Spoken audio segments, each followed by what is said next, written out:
ShadowDirector, Dissecting the DSM, Episode 10, The Female Mask. She arrived at the unit the day after Marcus. Same eco process, same intake questions, but the answers were filtered through a different lens, female. Welcome to ShadowDirector, Dissecting the DSM. We're in the second arc now, the transformation.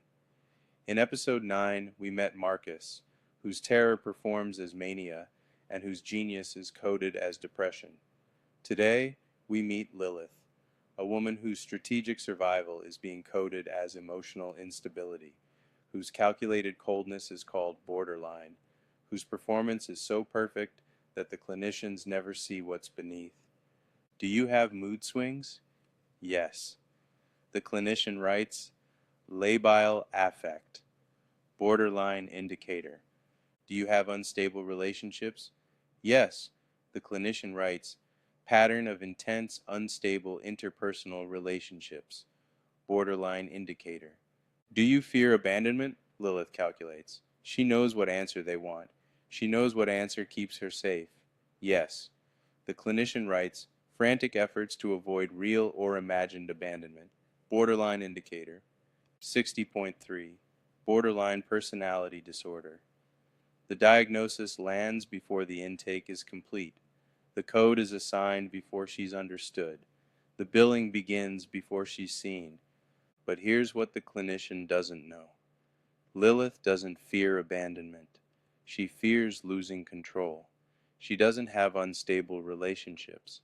She has strategic ones. Her mood swings aren't emotional dysregulation. They're calculated performances. Good people are useful. Bad people are obstacles. Emotions are tools. If Lilith were male, this presentation would be recognized differently. The strategic coldness would be noted as lack of remorse. The manipulation would be noted as superficial charm. The performance would be noted as pathological lying.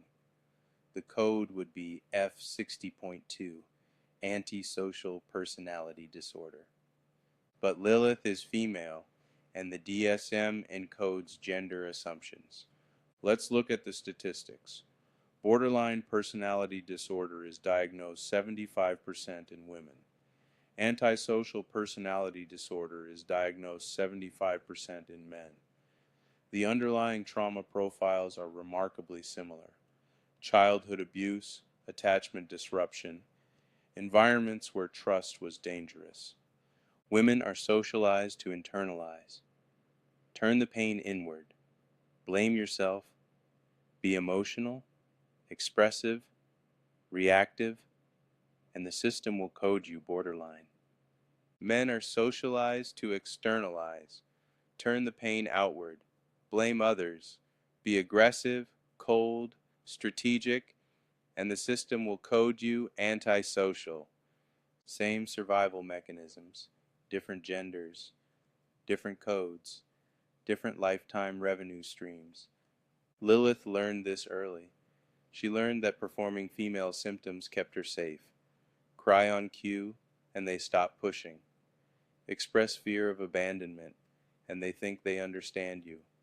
Be the borderline girl, hysterical and emotional, and they underestimate you. Beneath the mask, Lilith is ice, not cold from pathology, cold from necessity. She learned in childhood that warmth was the setup for the next betrayal.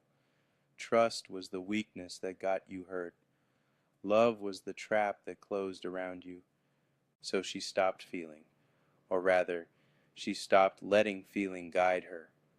Emotions became data, signals about what others wanted, clues about how to perform, tools for survival. The tears are real tears, but they're produced on demand. The fear is performed fear, strategically deployed. On the unit, Lilith watched Marcus. She recognized a fellow performer. She saw his elevated energy for what it was, not mania, but mask. She saw his histrionic presentation for what it was, not disorder, but survival. She knew because she knew her own performance. She also watched our original protagonist, the one from episodes 1 through 7, the third-generation Holocaust survivor with the double MTHFR mutation and the blue eyes. She saw how the system processed him, how his trauma responses were coded as symptoms, how his financial value was calculated and billed. And she recognized they were all being performed upon. The system performed assessment while actually performing coding. The clinicians performed care while actually performing billing. The unit performed treatment while actually performing revenue generation. Lilith's own performance was a response to performance. She gave them what they expected because she understood.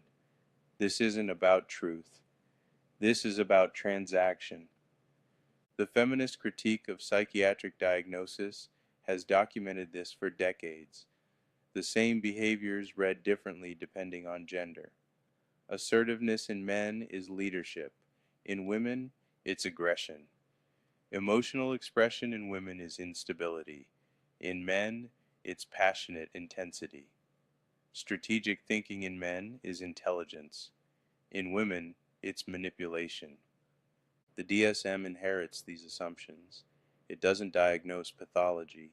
It diagnoses gender performance that doesn't fit expectations.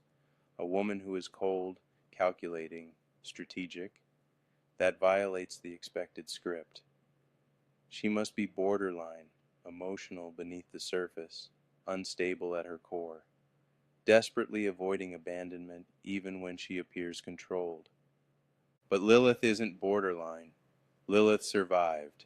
She survived childhood abuse that the clinicians never documented properly.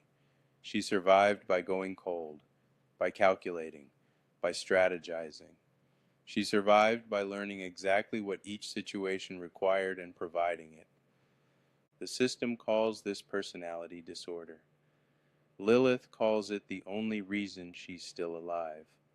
On the unit, she found Marcus and our protagonist, and through subtle communication, glances, nods, the silent language of the aware, they recognized each other.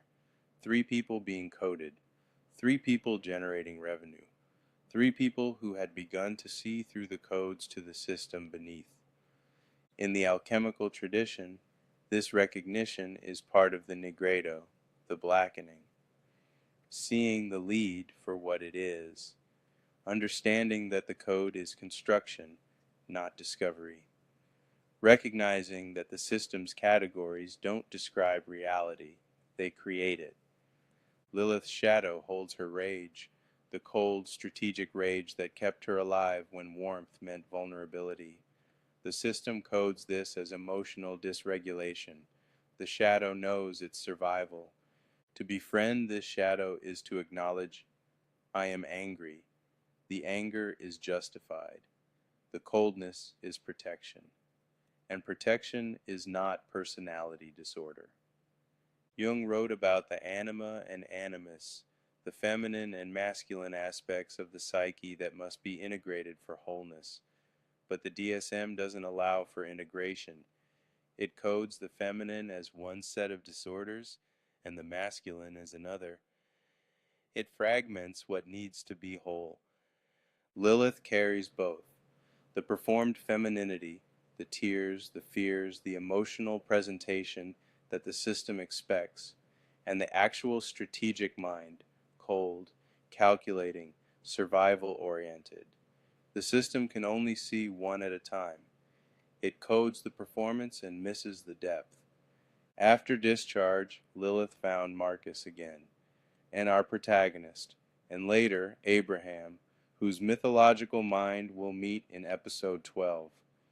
They had been processed by the same machine, coded by the same manual, billed by the same system, but they had also seen through it together.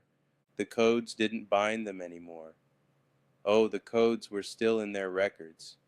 F31.9, F60.3, the numbers that would follow them through the system forever. But the codes had lost their power to define.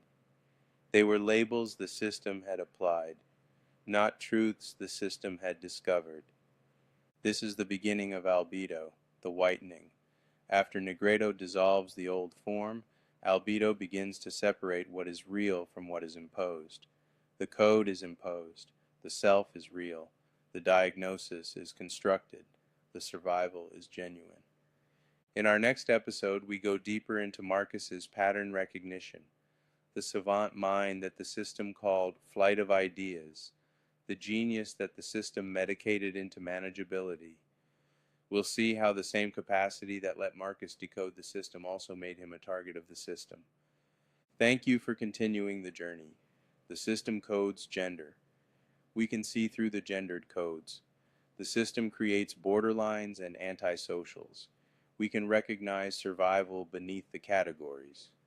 Until next time, remember, if the same behavior gets different codes depending on whether you're male or female, the disorder isn't in you. It's in the manual,